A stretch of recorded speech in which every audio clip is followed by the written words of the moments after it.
So for section 3.4, we're going to look at measures of relative standing, basically focusing mostly on z-scores and then box and whisker plots. So what is a z-score? We kind of alluded to this earlier. It is basically the number, make sure I get this here, good, the number of standard deviations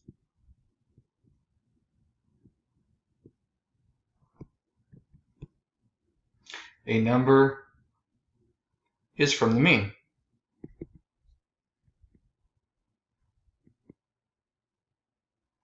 So what we do is we take whatever the number is, whatever the x is, and we say, well, how far is it from the mean? So we take away the mean from it. But then the question is not just how far it is, it's how many standard deviations is that number from the mean. So once we find out how far it is away, we divide it by standard deviation.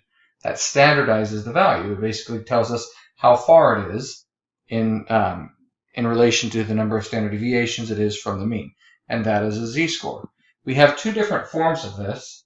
So it's going to be x minus x bar over s. Keep in mind that would be for a sample, since it's using x bar and s. That x minus mu divided by sigma is really the same formula, but this would be for populations. So it is the number of standard deviations, the number of values from the mean. And then there are a couple other ways that they'll name this, so I want you to make sure this is a standardized score or value. And so if they give you a bunch of numbers and say, what is the standardized score for? What is the standardized value for? They're asking for the z-score. Why do we do it? Well, basically it's a way of standardizing and comparing data. So here we have two major tests, okay? We have one person, or one has a mean of 20.8, the other one a mean of 1,026, standard deviation of 4.8, the other one 209. Tanya scores a 1320 on the SAT. Jermaine scores a 28. Well, it sounds like he did really bad, right? But you can't compare the scores the way they are now. These are basically our x values. So x1, I'll call it xt for Tanya, and how about xj for Jermaine. So you can't compare these currently. So who has the higher score? Well, it matters relative to the rest of the test, who has a better relative standing. What I can do is I can take each of these and find their z-score. So the z-score for Tanya would be her score, her actual x, minus x bar or mu. Well, we have mu, so that'll be this mu for the SAT, and divided by the standard deviation of the SAT. So those three numbers go in here. So we end up with 1320 minus 1026 over 209. So 1320, 1026, let's see. 1320 minus 1026 all over, what was it, 209.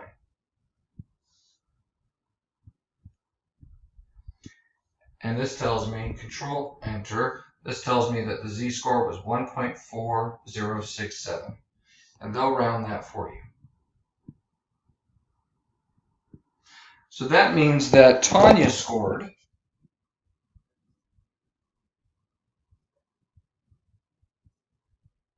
1.0467 standard deviations above the mean.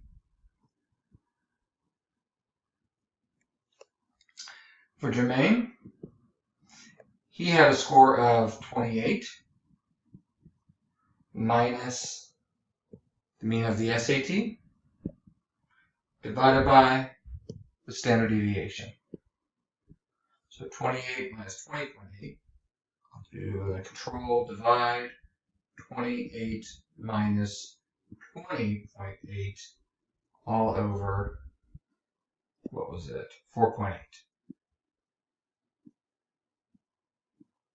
So Jermaine had a z-score of 1.5. What does that mean? Well, Jermaine scored 1.5 standard deviations above the mean. Who did better? Well, the higher you are away from the mean in this context, the better the score was, right? So that means Jermaine did better.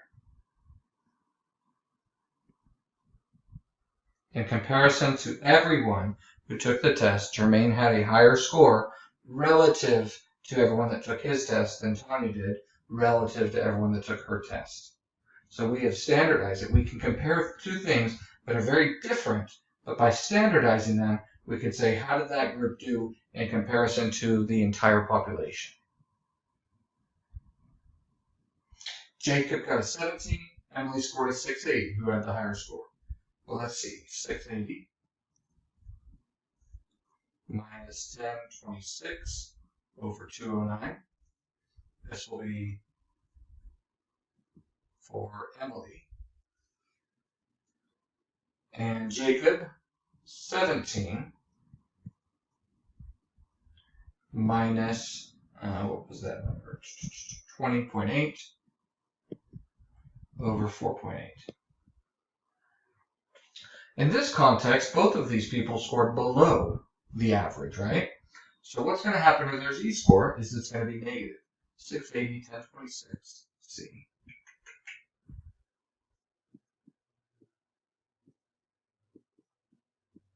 All over 209. Negative 1.6555.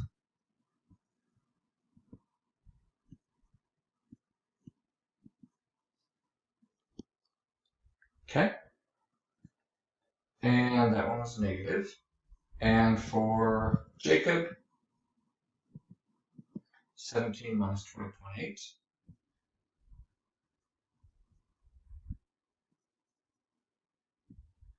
Over 4.8. Negative 0.791667.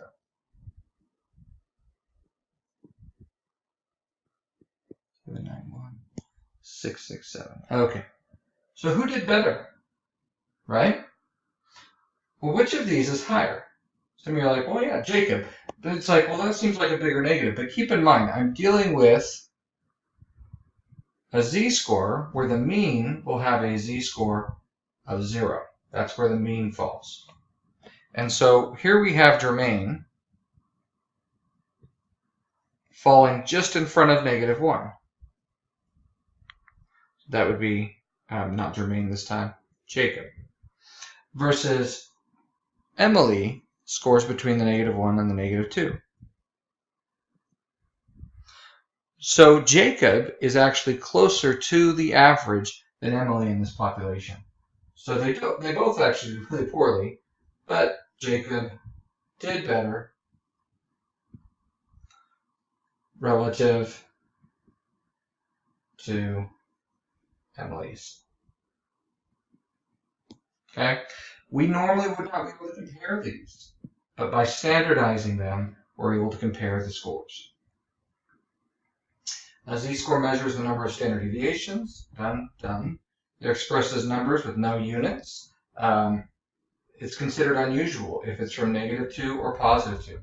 So anything past that we consider unusual.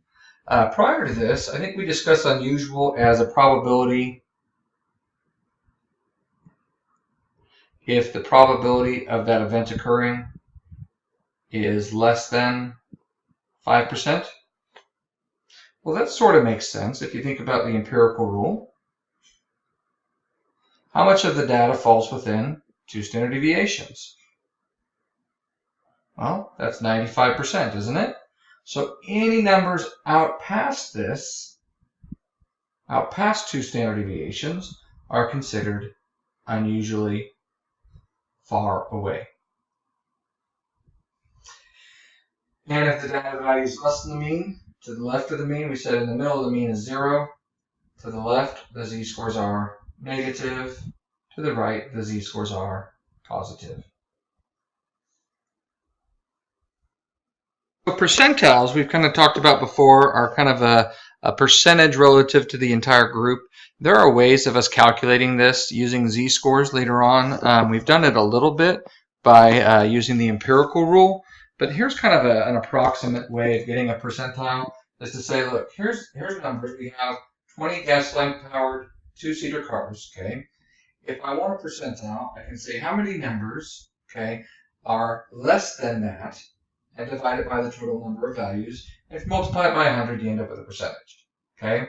So when it says for the data, find the percentile that corresponds to 20 miles per gallon, that would be right here, right? So if I want the percentile, what are the number of values less than that? That would be these 6 numbers. Out of, how many are there total? 20.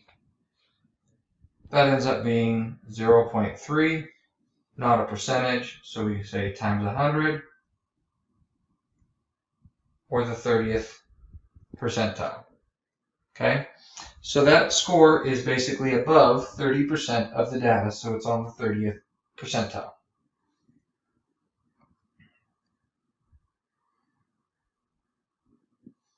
We can also basically figure out approximately a percentage by saying, well, the 31st percentile would be the percentage times the sample size.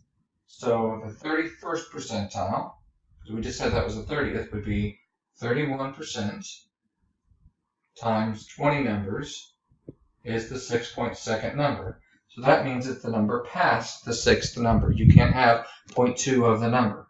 So if I go past the 6th number, that rounds up to the 7th number. I will have one of these on the test where I ask you for the percentile, so that's something you can expect. This one, not as much, but I will definitely ask the one prior. If I want the 60th percentile, I can do 60 times 20, 12. So 60% times 20 is exactly 12. So that would be the 12th number. And it says, well, wait a second. There's really 2 numbers in the middle here. It can't just be the 12th number. So we do the 12th and the 13th number, and we find something in between the two. Because if I went to the 12th number, remember the 12th number would have 11 before it, right? So that would be 11 over 20 times 100 would be the 55th percentile. So it can't be just the 12th number. It needs to be an average of these two to give me something between that 55th percentile and the next one. So they say take the number that's in the 12th and 13th position, which would be 24 and the 25, and you would average those.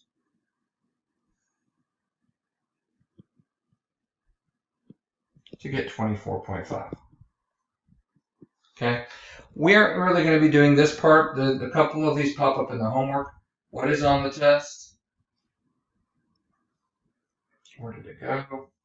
A question like this is on the test.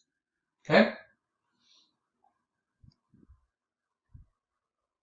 We have talked about quartiles in our previous project. The quartiles are our specific percentile, specifically the 25th percentile. Okay? Quartile 1 represents the norm, 25%. Quartile 2, we also call that the median. Quartile 3, 3/4 or 75%. How do I get that? Well, the median is basically the middle number. If there is an odd number of values, then it would be that plus 1 divided by 2. For instance, if there were, let's just make a quick list. If there was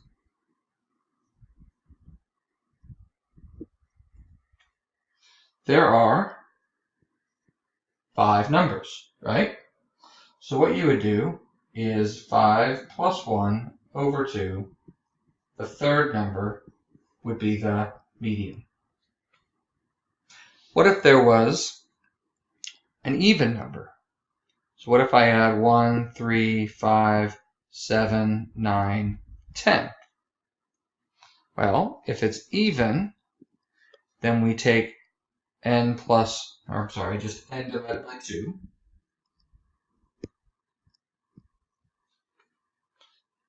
So now there are 1, 2, 3, 4, 5, 6. 6 divided by 2 is 3. But that third number is not in the middle.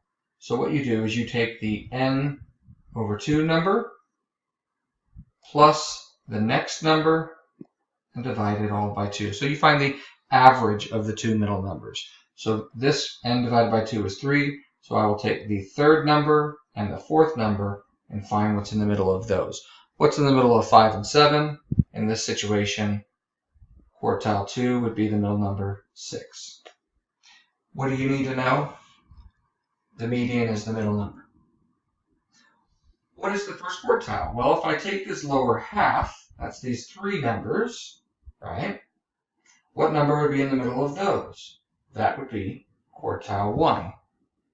If I take the top half, the number in the middle of those would be quartile 3. This is kind of ridiculous with a small set like this, but the idea is that the quartile 1 is the middle of the lower 50% of the data, and quartile 3 is the middle of the upper 50% of the data. This, since I chose my quartile in the middle, then we would just take the lower three numbers. Quartile 1 would be that number in the middle there. Quartile 3 would be the number there. The calculator is going to do this, but I just want to make sure we understand what these numbers are. Median is the middle number. Quartile 1, middle of the lower half. Quartile 3, middle of the upper half.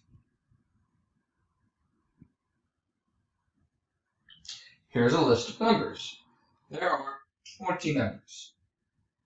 So what would be the median? What would be the middle number? Well, if I count towards the middle, 1, 2, 3, 4, 5, 6, 7, 8, 9, 10, and I count this way, 1, 2, 3, 4, 5, 6, 7, 8, 9, 10, there are two numbers in the middle.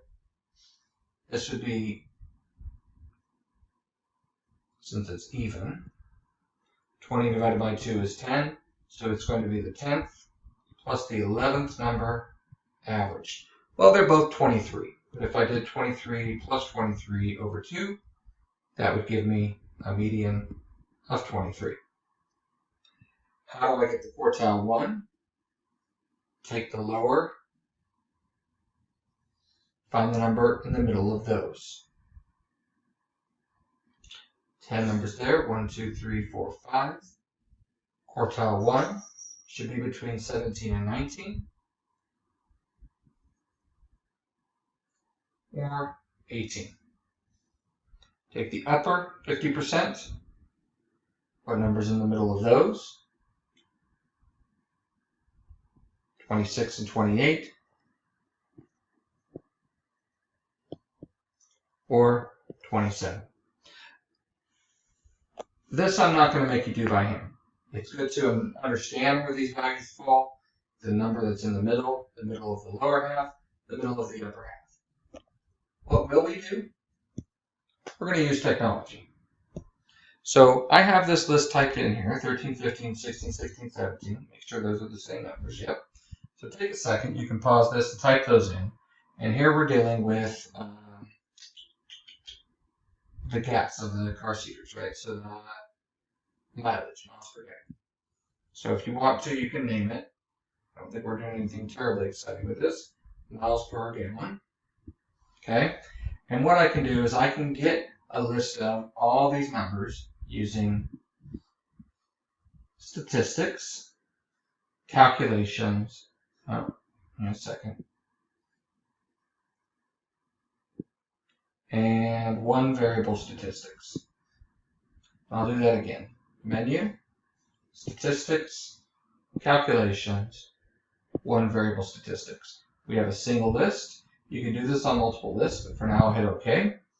My list is in A. I can change that. I've actually named it so I could choose the name as well if I wanted to. Put the results in B. There's nothing in B, so that should be OK. You don't need to worry about this category list. That's if we're dealing with something different. For now, just hit OK. Well, this is really useful. It calculated the mean, the standard deviation. We've seen this before. But if I go down, I also have this 5 numbers. The median of 23, quartile 1 of 18, quartile 3 of 27. That's pretty convenient. These are called These 5 numbers that I have on the screen are called the 5-number summary. The minimum, quartile 1, median, quartile 3, and max. So our minimum, quartile 1, median, quartile 3, and max. When we list the 5-number summary, we put them in this order. Min, quartile 1, median, quartile 3, max. No commas. Okay? So we have a 13, a 18, 23, 27, and 32. This is called the 5-number summary. And it just gives us an overview of the data. Here's the middle number. This represents the lower 25%. This is the upper 25%. Min and max, we kind of get an overall view. This is also the thing we use to make a box and whisker plot.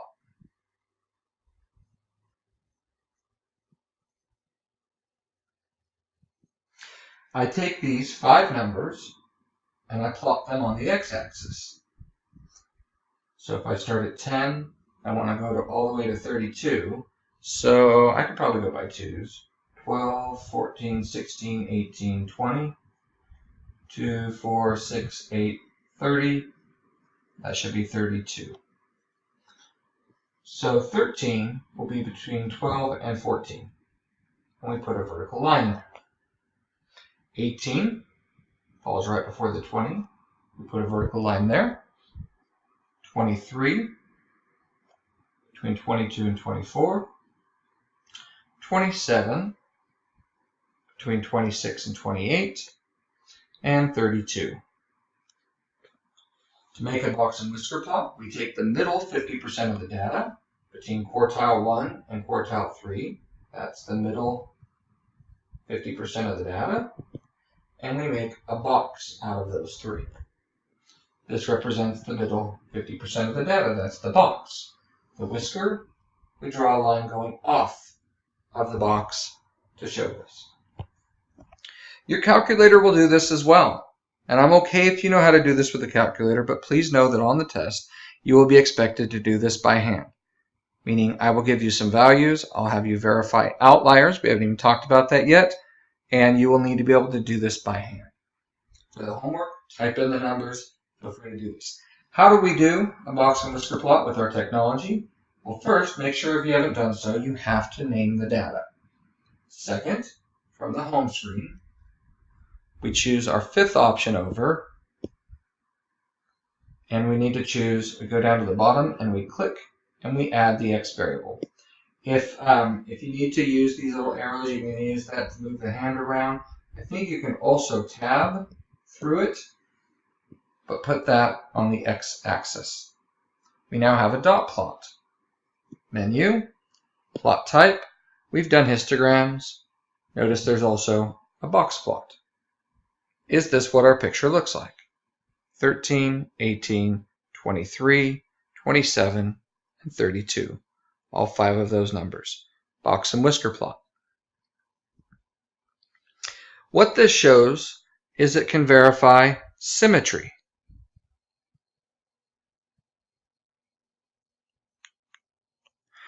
Meaning if I look at my picture, this is mostly symmetric. This is a little bit kind of to the right of the middle, so we could call this slightly skewed to the left. This is not a huge amount. This tail isn't like extremely long. We would call this somewhat symmetric. I can see my middle 50%. I can see my highest number, my lowest number.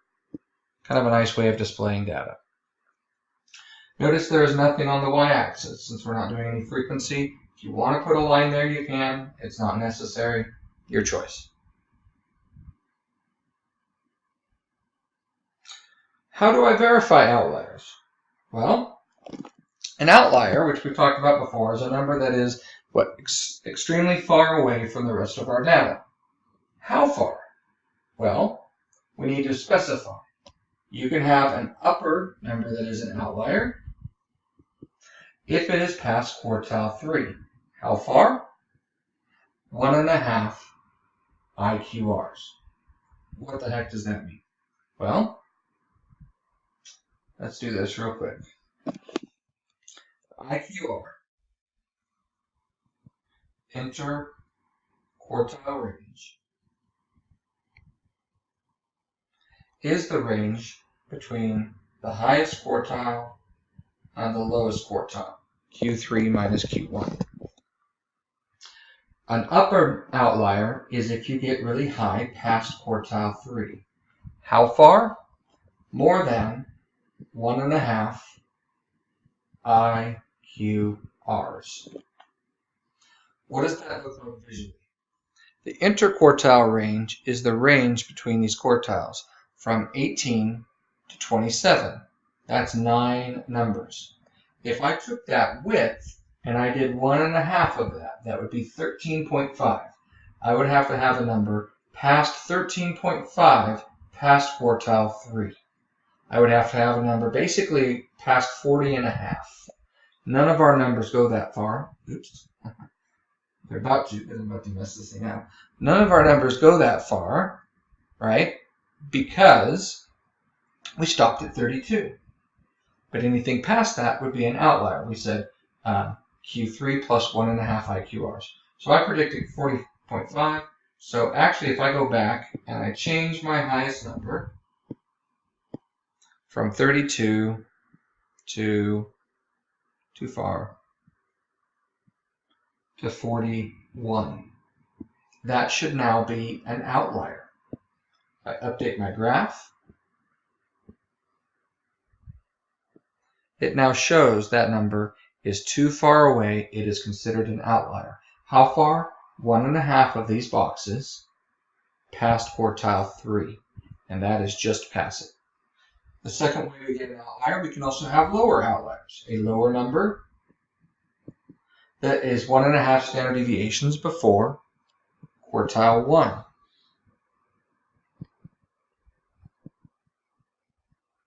So if you're more than 1.5 standard deviations past quartile 3 or in front of quartile 1.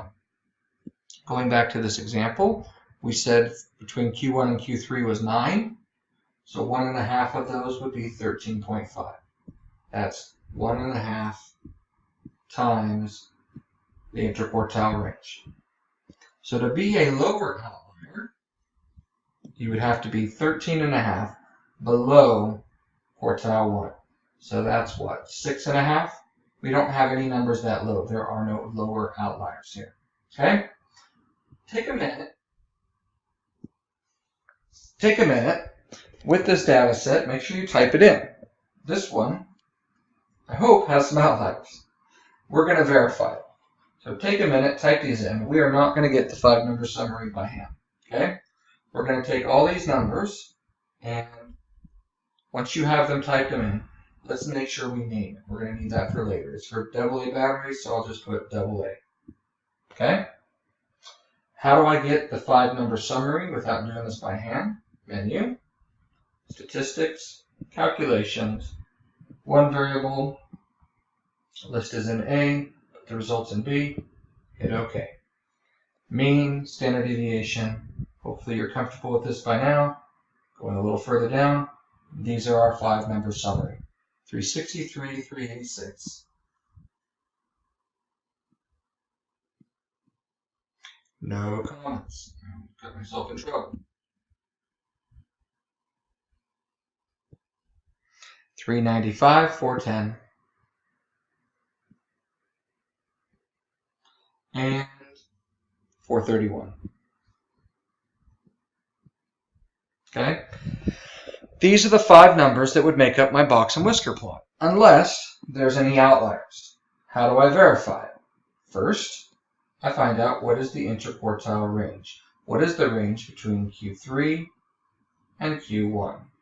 What is 410 minus 386?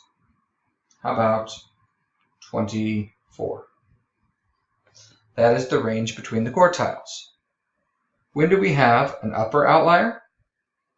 An upper outlier would be Q3, which is 410, plus 1.5 times IQR 24. IQR we pulled from that. So 410 plus 36, how about 446? Do we have any numbers greater than 446? I know we don't. Why? Our max is 431. So that is not an outlier.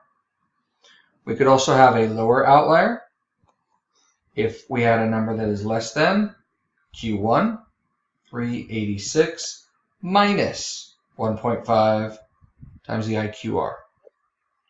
386 minus 36, how about 350? Do we have any numbers less than 350? Well, since our lowest number is 363, this has no outliers.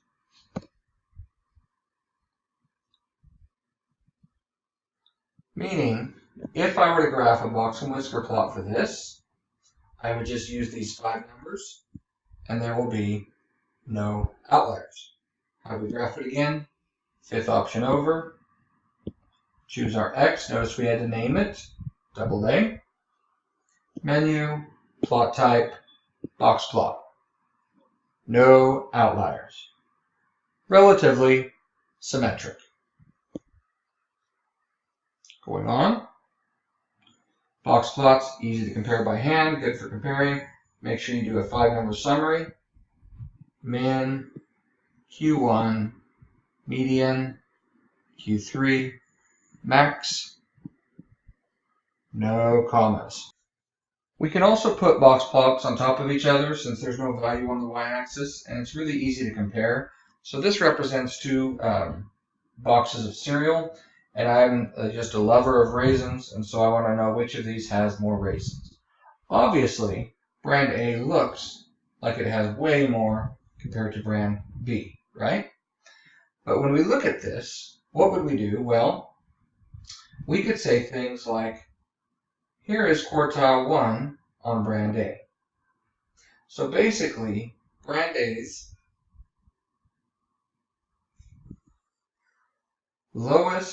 lower 25th percent is still more than brand B's median. Median's right here for that one, right? So brand A's lower 25% of the boxes is higher than brand B's 50th percentile. 25% of these boxes, right? This 25th percentile is still higher than 50% of those boxes. This is looking like a good brand, right? You could also say brand A's median of 29.5 is more than brand B's 3rd quartile. It has its 50th percentile is greater than this box's 75th percentile. So you can draw comparisons to these. What I don't like about this diagram is that it doesn't show outliers. And so I'm just going to take this idea that this is the IQR here. And if I do 1.5 of those before this, this tells me out here is an outlier. So what they should have done, and this is what I'm going to go back and kind of do this with our last example, is when there's an outlier, we show it by putting a little asterisk on where the outlier is.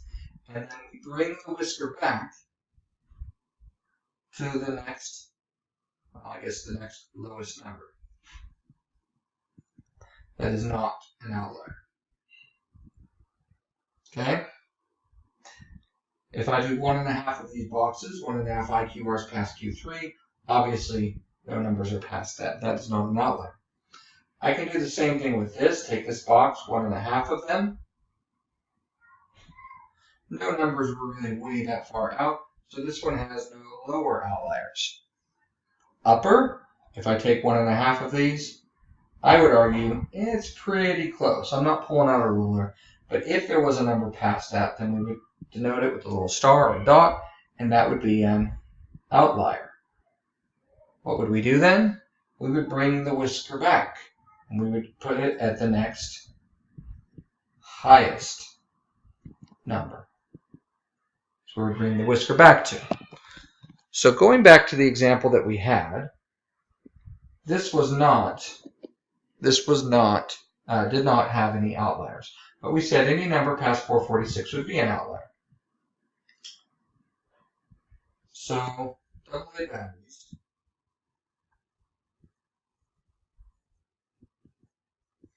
Had a 5-number summary.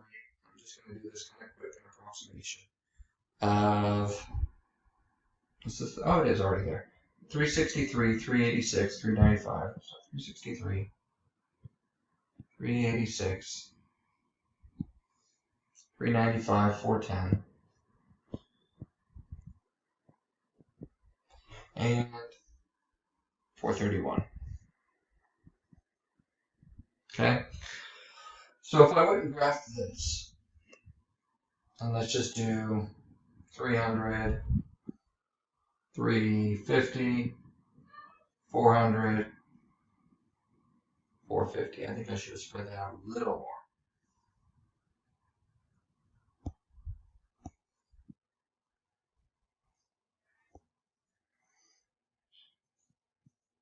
How about, 325, 350, 375, 400, 425. I like that better.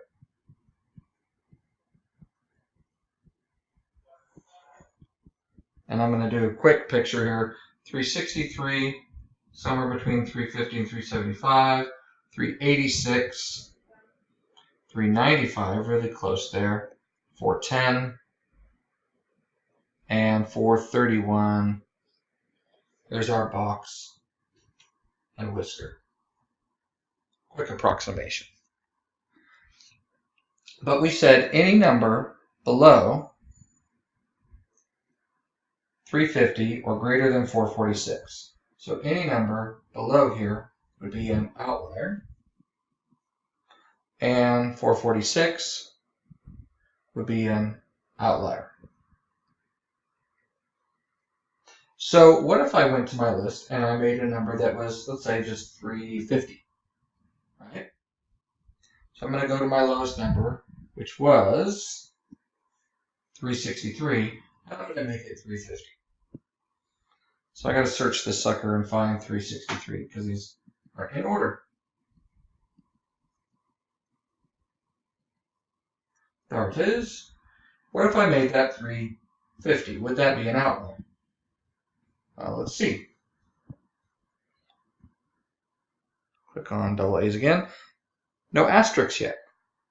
We said it needs to be past that number, so before 350. So about 349. What if I made that 349? Now, it is past that. So it makes that number 349 an outlier, and it brings the whisker back to the next lowest number. We said any number is past, 446. So what if I took that 431,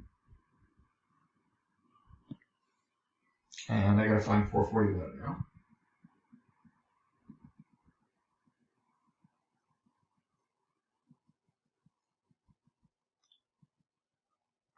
Maybe. Is it 431? Yeah, and I made that 446. Well, we said it needs to be past that. So, still not an outlier. But if I made it 448, 450, anything past 446,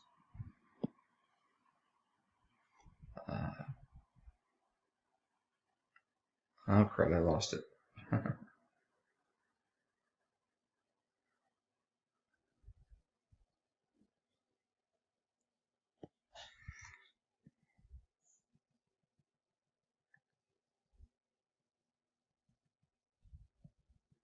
What the heck? Where did it go? 446. There it is. Let's say I made that 450. Now, it would show that as an outlier. And the next highest number, 428, would become the whisker. We can have outliers on both sides. We can also have multiple outliers. So if this 428 last time.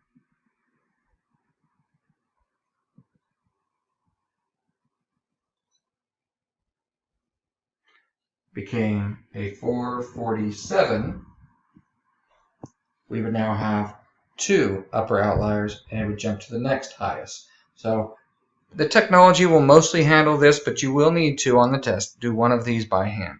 Meaning I'm going to give you a list of data, I'm going to give you a 5-number summary, you're going to need to check for outliers, and you have to draw this out without using, when I say without technology, using your calculator, but you're not going to be able to just have your calculator graph it. So what did this do when I had a number that was below 350? It put a little asterisk, and it moved this back up to, what was it? 369. 369 was our next lowest number. Everything else looked the same. The box was identical. But then I put an outlier at 450. I put an outlier here. And so then it went to the next highest number, which was 423. 423. And so that would be our next highest number. Okay, so that should be everything you need for this section. It's going to be kind of hefty, but this is it for Chapter 3, so keep it up.